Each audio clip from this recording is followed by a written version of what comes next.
प्रदेश के सीएम अशोक गहलोत ने ग्राम पंचायतों में गौशाला और पशु आश्रय स्थल की जन सहभागिता योजना को मंजूरी दी।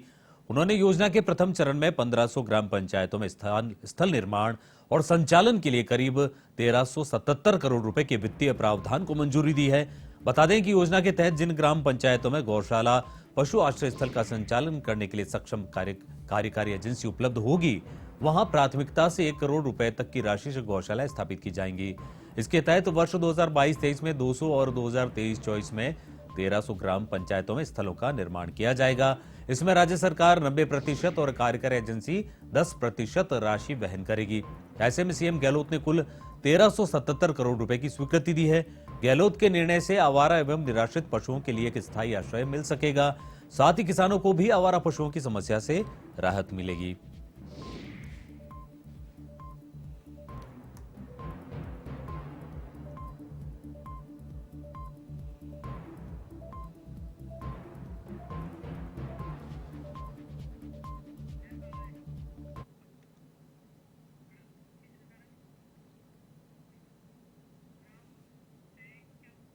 राजधानी जयपुर में मकर संक्रांति के दूसरे दिन भी पतंगबाजी का दौर जारी रहा। इसी के तहत जल महल की पाल पर हवा महल विधानसभा क्षेत्र की ओर से पतंग महोत्सव कार्यक्रम आयोजित किया गया। मुख्य अतिथि के रूप में जलदाय मंत्री महेश जोशी मौजूद रहे। इस दौरान लोगों ने जल महल की पाल पर जमकर पतंगबाजी का लुत्फ उठाया। मंत्री महेश जोशी ने कहा कि मकर संक्रांति का पर्व देश भर में सभी वर्ग के लोगों द्वारा मनाया जाता है। वहीं मकर संक्रांति पर गुलाबी शहर की पतंगबाजी विश्व भर में प्रसिद्ध है। साथ ही उन्होंने कहा कि कांग्रेस सरकार द्वारा जनता के लिए अनेकों जन उपयोगी योजनाओं के लिए चलाई जा रही है, जिसका हर वर्ग को सीधा लाभ मिल रहा है। उन्होंने दावा किया कि आने वाले विधानसभा चुनाव में भी दोबारा कांग्रेस सत्ता में लौटेगी। और हम सब अपने परिवारों को लगाएं। हमारा क्या होता है? दूसरा दिन और जयपुर में आज भी जो है पतंगबाजी की धूम दिखाई दे रही है। हवा महल विधानसभा में जो है आज एक कार्यक्रम का आयोजन किया गया है। आप देख सकते हैं कि महेश जोशी यहाँ पर पहुंचे। सर बताएं किस तरह का आयोजन किया जा रहा है? किसी धर्म के हों, किसी जाति के हों, किसी मजहब के हों, किसी संप्रदाय के हों, सारे लोग त्योहारों को बहुत शिद्दत के साथ मनाते हैं, बहुत मन से आस्था से मनाते हैं। दिवाली हो, होली हो, ईद हो, क्रिसमस हो, और चाहे वो गुरु नानक देव जी की जन्मदिन हो, चाहे गुरु गोविंद सिंह जी की जयंती हो, सारे त्योहारों को बहुत शिद्दत के साथ मनाते हैं। ये एक सामान्य जो वो त्योहार जो पूरे देश में मनाए जाते हैं, लेकिन ये मकर संक्रांति का त्योहार है, ये जयपुर की पहचान है। मकर संक्रांति के त्योहार जिस तरीके से जयपुर में मनाया जाता है, शायद पूरे दुनिया में इस तरीके से कहीं नहीं मनाया जाता। और ये त्योहार हमारे आपसी प्रेम, भाईचारा, सौहार्द उसके प्रतीक हैं। मैं समझता हूँ 300 से अधिक 300 साल से अधिक हो गए हैं जयपुर में, लगभग जब जैसे 350 के बीच में जब से जयपुर बसा है, तब से लेके अब तक मकर संक्रांति का त्योहार जयपुर में लगातार मनाया जाता रहा है। सब सरकारी योजनाओं से, मुख्यमंत्री जी की योजनाओं से, सरकार की योजनाओं से लाभान्वित हुए और विकास भी तेजी के साथ हुआ। जीडीपी हमारी बढ़ी है, उल्लेखनीय तरीके से हमारी बढ़ी है। कुल मिला के कह सकता हूं कि आने वाला समय ये बताएगा कि कांग्रेस की सरकार फिर से राजस्थान में रिपीट होगी। राहुल गांधी जी ने जो संदेश दिया, राहुल जी ने कहा कि नफरत के बाजार में मोहब्बत की दुकान खोल रहा हूं। हमने हवा महल से शुरुआत की है।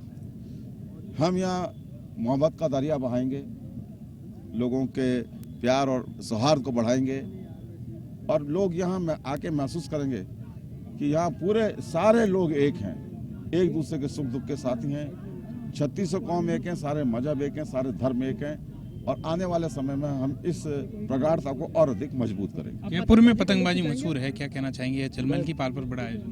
जी, मैं आमतौर पर मुझे पतंग लड़ाना आता नहीं है, लेकिन पतंग देखने में बड़ा मजा आता है। पतंग लंबी करना आता है, लेकिन लड़ाना नहीं आता। सियासी पेच तो लड़ाने आते हैं ना सर? ये तो आप देख रहे हैं, मैं क्या बोलूं इसमें। देखिए, सियासत धैर्य का खेल है। जो जितना धैर्य रखता है उतना उसको मिलता है। और मेरा जीवन कभी भी, राजनीतिक जीवन भी कह सकता हूँ, व्यक्तिगत जीवन भी कह सकता हूँ, मैंने कभी अपना धैर्य नहीं खोया। और धैर्य नहीं खोया तो ईश्वर ने, मेरी पार्टी ने, मेरे हाईकमान ने, मेरे मुख्यमंत्री अशोक गहलोत जी ने मुझे देने में कोई कमी भी नहीं रखी।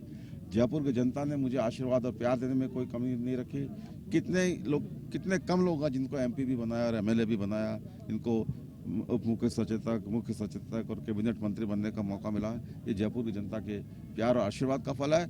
मैं जयपुर की जनता के सामने नतमस्तक हूँ, हवा महल विधानसभा क्षेत्र के लोगों का आभारी हूँ और उम्मीद करके चलता हूँ उन सबका प्यार और आशीर्वाद मेरे प्रति हमेशा बना रहे। बहुत शुक्रिया हमारे साथ थे महेश जोशी, जिनका कहना है कि पतंगबाजी का एक ऐसा महोत्सव है जो सांप्रदायिक सौहार्द सभी धर्म के लोग यहाँ पर जो है मनाते हैं। और यहाँ पर आप देख सकते हैं कि किस तरीके से लोग यहाँ पर पतंगबाजी कर रहे हैं। और आसमान की बात की जाए तो नज़ारा दिखाना चाहेंगे, कैमरामैन को कहना चाहूँगी, ये तस्वीरें हैं आसमान में जल महल की पाल की, जहाँ पर आप देख सकते हैं पतंगबाजी हो रही है। मंत्री महेश जोशी जो है इस कार्यक्रम में मौजूद है और इस कार्यक्रम का आयोजन हवा महल विधानसभा क्षेत्र की तरफ से किया गया है, जिसमें यहाँ पर पतंगबाजी महोत्सव मकर संक्रांति का दूसरा दिन है। लेकिन पतंगबाजी का रंग किस तरीके से आप देख सकते हैं, यहाँ पर जल महल की पाल पर पतंग के सभी दाव पेच लगा रहे हैं और पतंगबाजी कर रहे हैं। इस कार्यक्रम का आयोजन किया गया है और इस कार्यक्रम को लेकर अभी जब हमने बात की तो उनका कहना है कि सियासी जो है कहीं न कहीं सरकार भी, जो कांग्रेस सरकार की योजनाएं हैं उसके आधार पर कह सकते हैं कि दोबारा जो है कांग्रेस सत्ता में लौटी, कुछ ऐसा ही जो है महेश जोशी ने दावा किया है। कैमरा पर्सन दिलीप परमार के साथ हनुमान सिंह चारण, A1 टीवी न्यूज, जयपुर।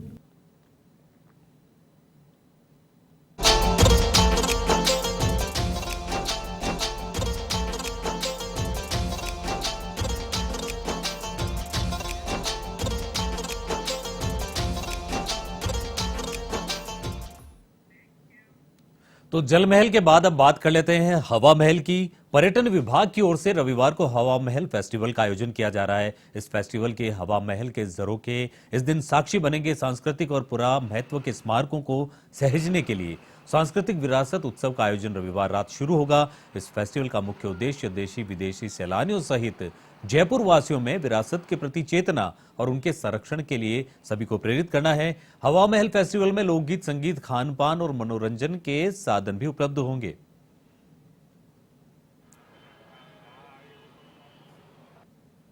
हम लोग जयपुर में आपने देखा होगा बहुत सारे तरह के फेयर्स फेस्टिवल्स होते हैं, तीज होता है, गणगौर होता है, सब होता है। अभी कल ही काइट फेस्टिवल हुआ, लेकिन अब मकर संक्रांति के आगे पीछे हम लोग एक और फेस्टिवल जिसको हवा महल स्ट्रीट फेस्टिवल का हमने नाम दिया है। तो ये कोई एक जिसको कहना चाहिए स्ट्रक्चर्ड फेस्टिवल नहीं होगा कि पूरा अपना जो बड़ी चौपड़ से लेकर के सरहद देवड़ी तक का जो 850 मीटर का पैच है उस पे स्ट्रीट फेस्टिवल के रूप में अलग अलग छोटे मोटे परफॉर्मेंसेस होंगे। करीब 200 के कलाकार अक्रॉस द स्टेट, कुछ हनुमानगढ़ से आ रहे हैं, कुछ चूरू से आ रहे हैं, कुछ बीकानेर से आ रहे हैं, उनकी परफॉर्मेंसेस होगी। स्ट्रीट फूड होगा, स्ट्रीट शॉपिंग वाले ऑप्शंस होंगे। तो जो हमेशा लोगों की वो एक रहती है डिमांड की जयपुर में इवनिंग्स में कुछ नहीं होता, हालांकि ये आज एक दिन काम कर रहे हैं। अगर अच्छा सक्सेसफुल रहा तो हम कोशिश करेंगे कि इसको रिपीट तरीके से एक 3 महीने में एक बार, या बहुत अच्छा इसका रिस्पांस गया तो महीने में एक बार हम इसको आयोजित करने का प्रयास करेंगे। तो बात कर लेते हैं प्रदेश के अन्य जिलों की। अलवर जिले के रामगढ़ में मकर संक्रांति के उपलक्ष्य में गांव चौमा में हिंदू वाहिनी और शिव सेवा समिति की ओर से भगवा रैली निकाली गई। यह रैली गांव के मुख्य रास्तों से निकाली गई, साथ ही युवाओं को हिंदुत्व के बारे में जानकारी दी गई। इस दौरान हिंदू वाहिनी संगठन के प्रदेश अध्यक्ष निर्मल प्रकाश सूरा, कालूराम, सुनील कुमार सहित अन्य लोग मौजूद रहे।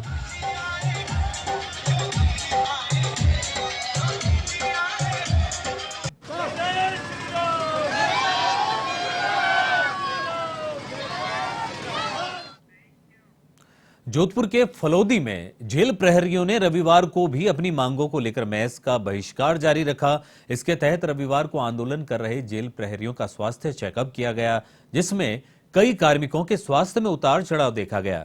इस दौरान अखिल राजस्थान राज्य कर्मचारी संयुक्त महासंघ एकीकृत के जिला वरिष्ठ उपाध्यक्ष अशोक सोनी भी मौजूद रहे।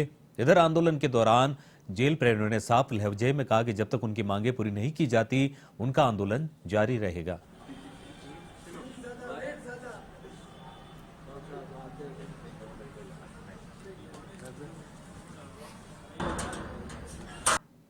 जेल कर्मियों और सरकार के बीच 2017 में जो समझौता हुआ था।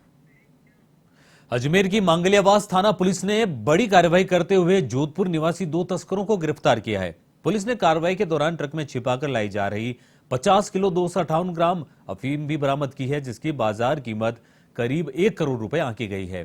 फिलहाल पुलिस पूछताछ में जुटी है कि इस नशे की सामग्री को कहां से लाया जा रहा था और कहां ले जाया जा रहा था। गिरफ्तार आरोपियों में बिजेश पुत्र मुन्नाराम विश्नोई और शैतान राम पुत्र गिरधारी राम जाट शामिल हैं। आगे की कार्रवाई जारी।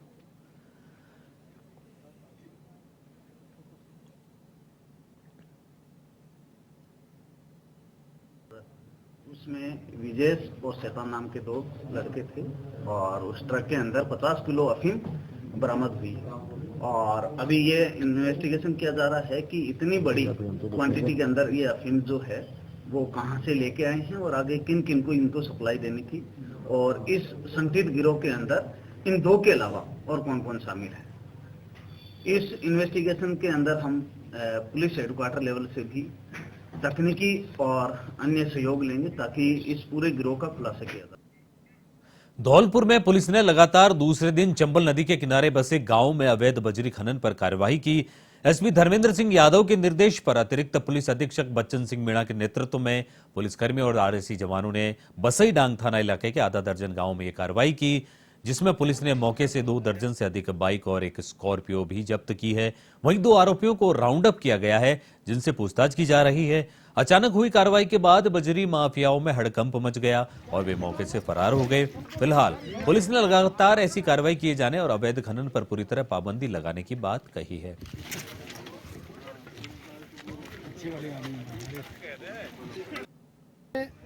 अपराधियों के खिलाफ धरपकड़ अभियान श्रीमान एसपी साहब द्वारा चलवाया जा रहा है। जो अभी वही 10-12 थाने का स्टाफ था, आरएसी की 2 कंपनियां हैं, तो उसमें से आज इस बसई डांग थाना क्षेत्र का नगर, चिलीपुरा, जवारे का पुरा, मोहन का पुरा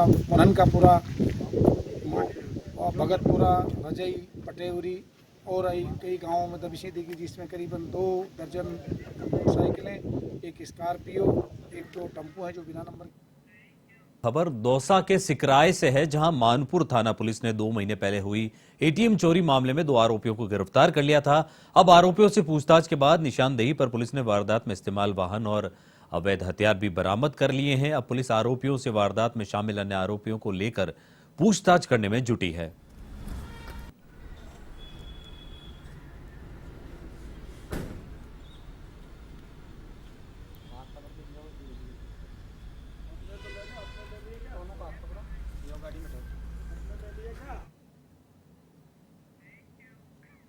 तो बात कर लेते हैं सर्दी की। प्रदेश में एक बार फिर सर्दी का सितम तेज हो गया है और मकर संक्रांति के बाद लगातार दूसरे दिन झुंझुनू के मंडावा कस्बे के तापमान में गिरावट दर्ज की गई। रविवार का आलम यह था कि बर्फीली हवाओं और पाला पड़ने से तापमान जमाव बिंदु पर पहुंच गया और खेत खलिहानों, पेड़ पौधों, रेतीले टीलों, फसलों, तारबंदे और बर्तनों के साथ पाइपलाइन में बर्फ की मोटी परत जम गई। मकर संक्रांति की रात जनवरी मास की सबसे सर्द और ठंडी रात दर्ज की गई, जिसमें हाड़ कंपाने वाली ठिठुरन से आमजन की कंपकपी छूटती रही और लोग अलाव के सहारे दोपहर तक समय बिताते नजर आए। मौसम विभाग ने आने वाले सप्ताह में पारा और गिरने की आशंका जताई है।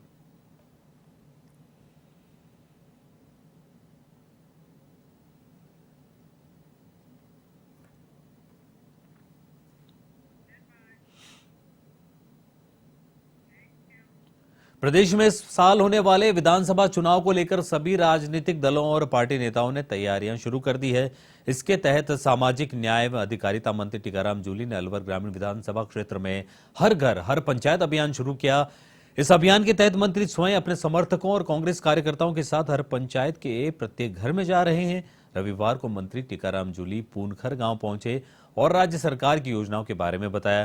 तो इस दौरान मीणाबाटी गीत पर बुजुर्ग रेवड़ राम मीणा ने मंत्री जूली की खूबियों के बारे में जनता को बताया कि हाथ से हाथ जोड़ो अभियान हमें हर गांव हर ढाणी तक लेके जाना है।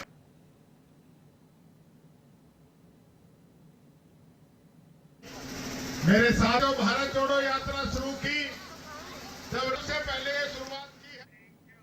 धौलपुर में शनिवार देर शाम सड़क हादसे में हुई महिला की मौत के बाद रविवार को मृतका के भाई ने ससुराल पक्ष पर दहेज हत्या का आरोप लगाया। भाई ने कहा कि ससुराल पक्ष वालों ने गला घोंटकर हत्या की है और अब इसे हादसे का रूप दिया जा रहा है। वहीं मृतका के भाई की रिपोर्ट पर महिला थाना पुलिस ने मामला दर्ज कर मेडिकल बोर्ड से शव का पोस्टमार्टम कराया और हत्या की दिशा में भी जांच शुरू कर दी है। पुलिस के अनुसार 24 वर्षीय आगरा निवासी महिला रेनू की शादी धौलपुर के कासिमपुर गांव निवासी 25 वर्षीय दिनेश से करीब 4 साल पहले हुई थी। शनिवार देर शाम को एक सड़क हादसे में खड़गपुर गांव के पास रेनू की मौत की जानकारी मिली, जिसे लेकर जांच की जा रही है। अब मृतका के भाई बबलू पुत्र ओम प्रकाश ने महिला पुलिस थाने में रिपोर्ट देकर बहन की हत्या करने का आरोप लगाया है। बबलू ने कहा कि उसकी बहन दृष्टिहीन थी और इसी का फायदा उठाकर ससुराल पक्ष ने उसकी हत्या कर दी और अब इसे हादसे का रूप दिया जा रहा है।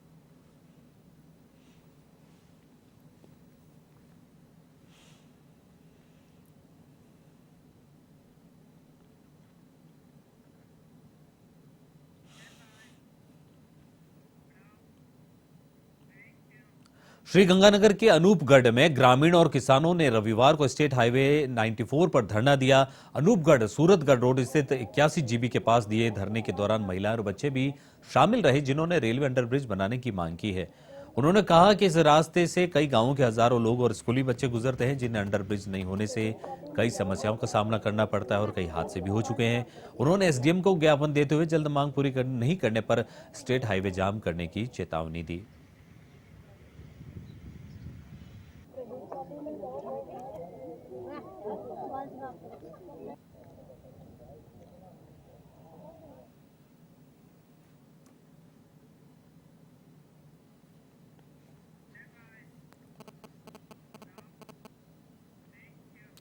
किशनगढ़ शहर थाना अंतर्गत टिकरा गांव में बेरिंग बनाने वाली फैक्ट्री में करंट की चपेट में आने से एक मजदूर की मौत हो गई।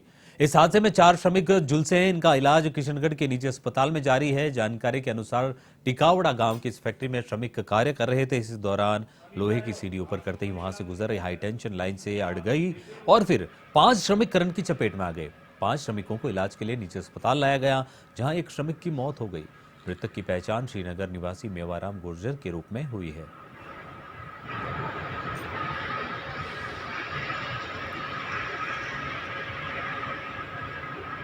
पकड़ो पकड़ो।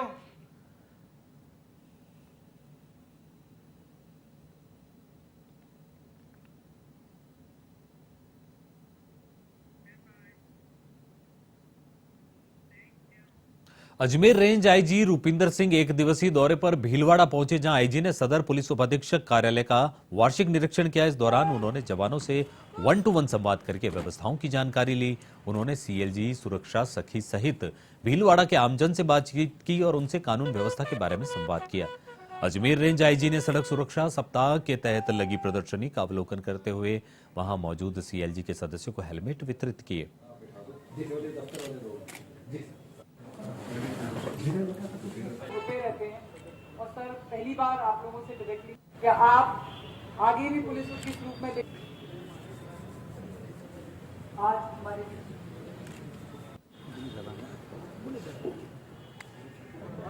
ये रूटीन में यहाँ लगती क्या इस बार लगाई नहीं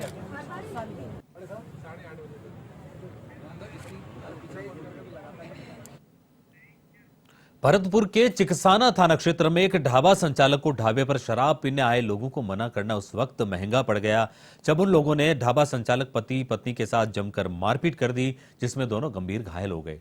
बाद में घायल पति पत्नी को परिजनों ने स्थानीय लोगों की मदद से जिला आरबीएम अस्पताल में भर्ती कराया, जहां उनका उपचार जारी है। पीड़ित दारा खुर्द निवासी भूप सिंह ने कहा कि वे अपने शिव ढाबे पर खाना बना रहे थे। इस दौरान गांव के कुछ लोग वहां बैठकर शराब पीने लगे। इससे मना करने पर उन्होंने उनके साथ मारपीट की।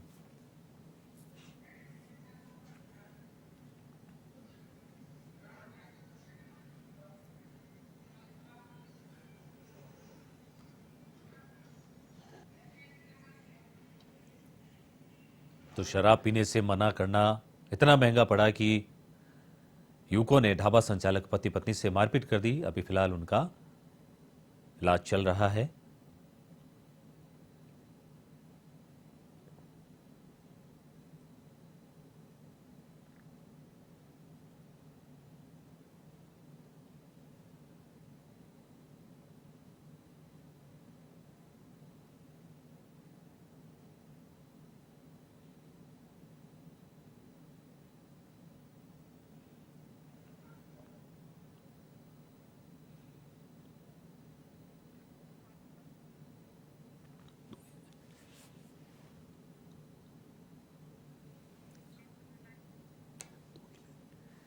तो भरतपुर क्षेत्र की ये घटना है जहां युवकों ने ढाबा संचालक पति पत्नी से मारपीट की।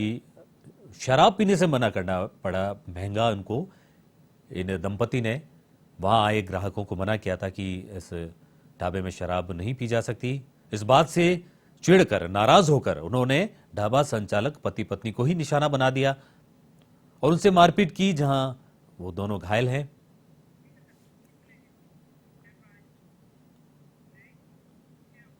मुख्यमंत्री अशोक गहलोत के सलाहकार निरंजन आर्य रविवार को पाली पंचायत समिति के ठाकुरला गांव में थे, जहां उन्होंने दानदाता परिवार की ओर से तैयार डाकघर का लोकार्पण किया। तो ग्रामीणों की ओर से समारोह में आए जनप्रतिनिधियों का स्वागत, अभिनंदन किया गया। समारोह को संबोधित करते हुए आर्य ने पाली को भामाशाहों की नगरी बताया और इस कार्य के लिए दानदाता परिवार का आभार जताया। इस मौके पर राजस्थान पिछड़ा आयोग के सदस्य शिशुपाल सिंह निम्बाड़ा, गौसेवा आयोग के उपाध्यक्ष सुमेर सिंह राजपुरोहित, आहोर के पूर्व विधायक शंकर सिंह राजपुरोहित, बाड़मेर के सिवाना पंचायत के प्रधान मुकुंद सिंह राजपुरोहित और जिला डाक अधीक्षक मनीष शर्मा भी मौजूद रहे। आपको बता दें कि स्वर्गीय श्रीमती सक्कू देवी धर्मपत्नी भोपाल सिंह राजपुरोहित की स्मृति में उनके परिजनों ने इस भवन का निर्माण किया है।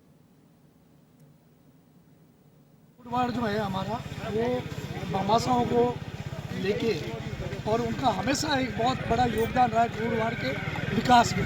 हमारे जो प्रवासी बंधु जो अपने ज़िले से, अपने गांव से, अपनी मातृभूमि से दूर रह के अपनी कर्म भूमि में वो अपना धन अर्जन करते हैं, लक्ष्मी का अर्जन, और वो यहाँ आके अगर विकास कार्यों में लगाते हैं तो। इधर श्रीगंगानगर के सूरतगढ़ उप कारागार में चल रही अनशन के दौरान 2 कर्मचारियों की तबीयत खराब हो गई, जिन्हें सामुदायिक स्वास्थ्य केंद्र में भर्ती कराया गया। ये कर्मचारी एकीकृत महासंघ के बैनर तले अपनी 5 सूत्री मांगों को लेकर मैस बहिष्कार और अन्य त्याग आंदोलन कर रहे हैं, जिसमें रविवार को मुख्य प्रहरी सुनील जांगू और प्रहरी अशोक भाटी की तबीयत बिगड़ गई।